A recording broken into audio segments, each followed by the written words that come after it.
¿Por qué nos cuesta tanto entender el arte contemporáneo? ¿Cuáles son las características que lo definen? ¿Y a qué nos enfrentamos cuando entramos a una exposición y vemos una obra? En este podcast vamos a tratar de dar respuesta a estas preguntas. Vamos a revisar los libros más importantes de arte contemporáneo. Vamos a entrevistar artistas y charlar con ellos acerca de sus prácticas y sus obras para adentrarnos en este mundo fascinante. Mi nombre es Evelyn Márquez y te doy la bienvenida a Temporada de Relámpagos, el podcast.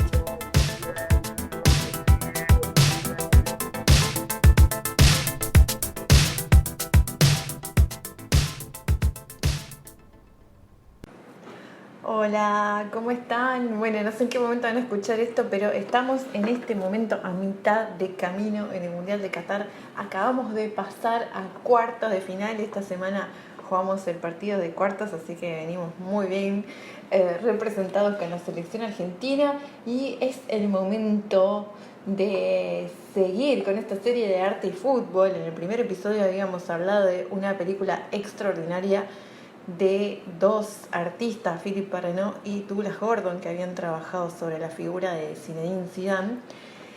Y en este segundo episodio de la serie quería que hablemos sobre Monty Python. Fue un grupo británico legendario. Por ahí las generaciones más jóvenes no los conocen, realmente no lo sé. Pero fue un grupo icónico, es como hablar acá de Tato Bores prácticamente. Estaba conformado por 6 humoristas y ellos trabajaron juntos principalmente en la década del 60, del 70 y del 80.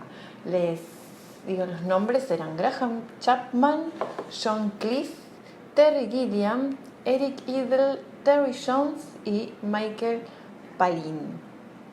La influencia de este grupo fue muy fuerte durante muchos años, no solamente en Inglaterra, sino en todo el mundo occidental. Capusotto mencionó en varias ocasiones que una de sus grandes influencias fue Monty Python, igual que Lelutier también, que los consideran como grandes referentes. El primer programa con el que ellos se hacen famosos en la televisión inglesa se llamaba Flying Circus. Aunque acá yo creo que la notoriedad de ellos llega a partir de las películas más que por el programa que tenían en la televisión. Y en esos momentos ya había varios programas de humor, algunos de ellos se tradujeron en Argentina, se doblaron. Y lo que los Python veían de esos programas era que los guionistas a veces intentaban encontrar una frase conclusiva y divertida para terminar los sketches y a veces terminaba siendo muy forzado, es como que le bajaba la calidad forzarlo de esa manera. Entonces ellos decidieron que no se iban a molestar en rematar sus sketches de una manera tradicional y algunos de los primeros episodios incluso dejaban el sketch por la mitad, ¿no? Y no había un remate así extraordinario. Y también lo que a mí me gusta particularmente de ellos es que no eran para nada machistas, como un programa que estaba muy de moda en esa época, que era el show de Benny Hill, que a mí me revuelve bastante el estómago, tengo que decirlo. Después de lanzarse con el programa de televisión, filman algunas películas que son completamente desopilantes, se las recomiendo encarecidamente que las vean. No son muchas tampoco. Y yo creo que fue con esas películas con las que empezaron a atravesar fronteras. Yo el programa la verdad es que nunca lo vi, más que algunos sketches que andan sueltos ahí por internet. Pero las películas son más accesibles y se volvieron míticas. La primera película que ellos hacen es Los Caballeros de la Mesa Cuadrada, que en realidad es la traducción de Monty Python y el Sagrado Grial, ese es el nombre en inglés, que fue una película de muy bajo presupuesto, fue financiada por ellos mismos y parodiaban las aventuras y las desventuras del rey Arturo y los caballeros mientras buscaban el Grial. La película fue un éxito total y después vino La vida de Brian, que fue financiada por George Harrison y era una especie de reinterpretación de la vida de Jesús como si fuera un judío cualquiera que vivió en la misma época. En general, la aproximación a la Iglesia Católica de Monty Python es bastante ácida y cruda en sus películas.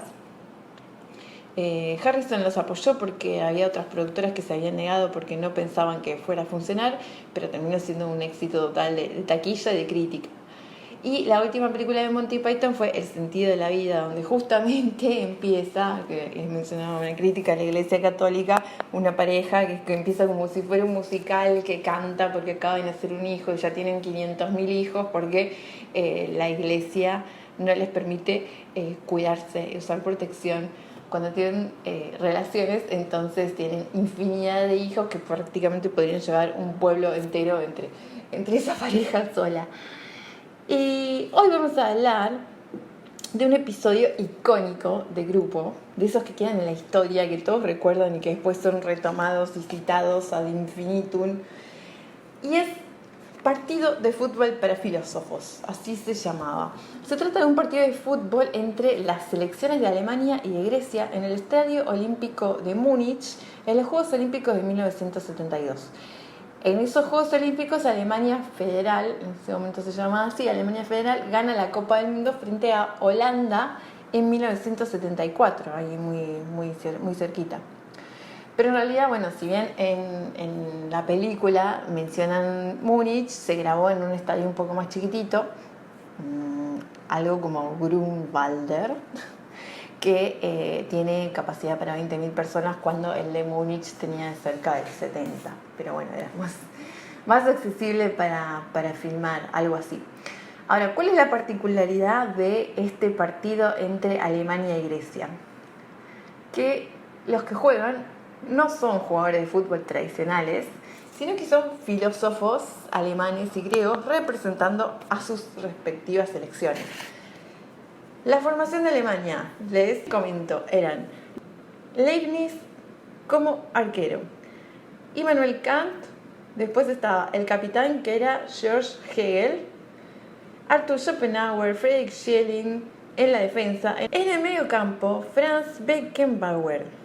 Una inclusión inesperada, menciona el comentarista del partido, quizás por ser el único jugador real entre estos 22 que estaban en el campo de juego. Y después estaban Schlegel, Wittgenstein, Heidegger, Nietzsche en la delantera, y el director técnico era Martín Lutero.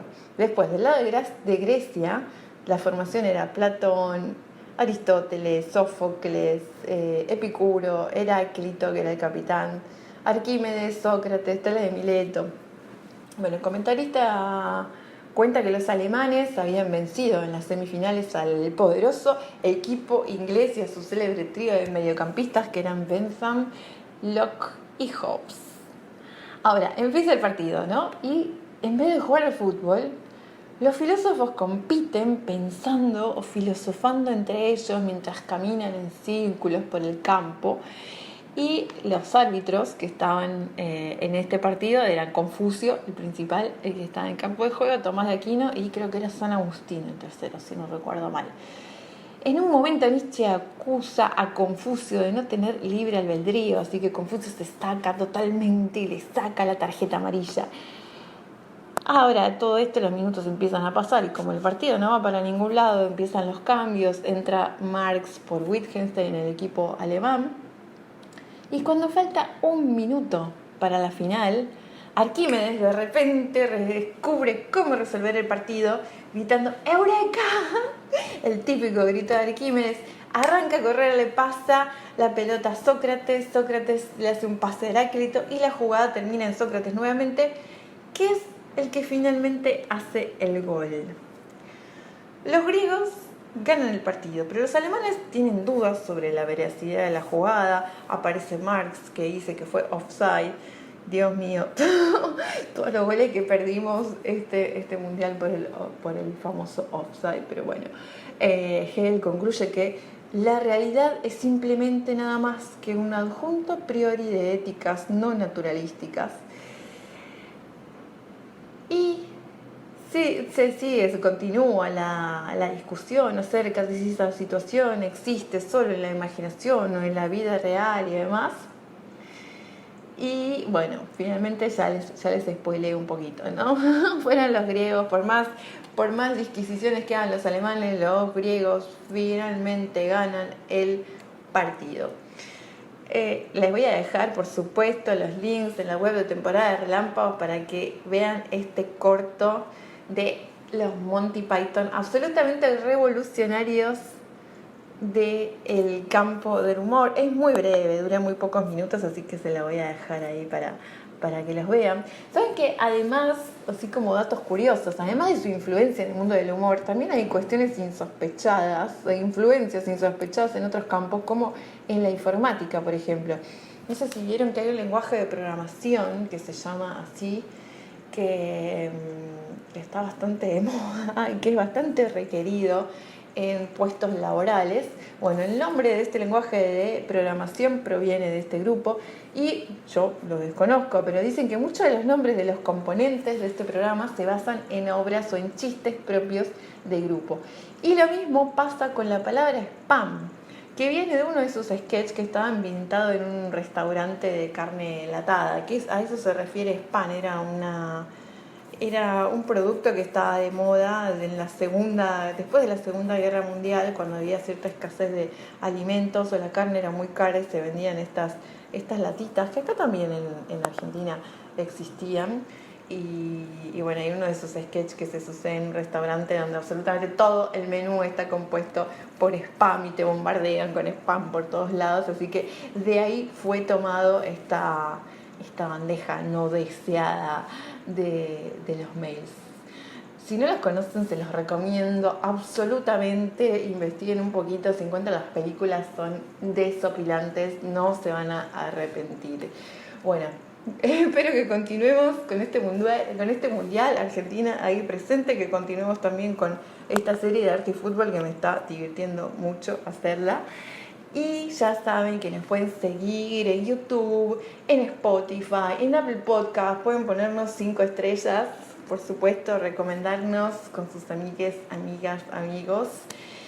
Y seguirnos en las redes sociales para enterarse además de las actividades presenciales que hacemos o también virtuales, charlas, salidas culturales, visitas a museos, etcétera, etcétera, etcétera. Todo eso lo publicamos en el Instagram, o en el Facebook o en el Twitter de Temporada de Relámpagos. Les mando un beso gigante y nos encontramos en el próximo episodio.